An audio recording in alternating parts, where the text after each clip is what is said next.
Higher DC inverter air কন্ডিশনারের নতুন display লাগানোর পর এই যে দেখতে পাচ্ছেন, এখন আমি 16তে দিচ্ছি, 16 দেখাচ্ছে।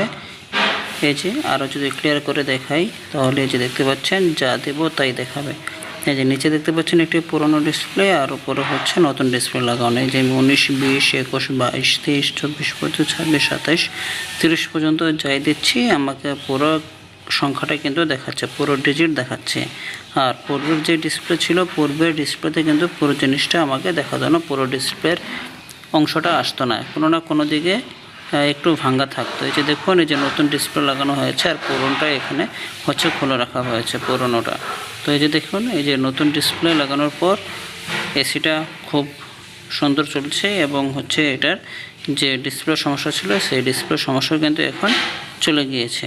তো যদি আপনাদের এসিতে এরকম সমস্যা হয়ে থাকে তাহলে এটি চেক করে দেখবেন ডিসপ্লে খারাপ রয়েছে কিনা।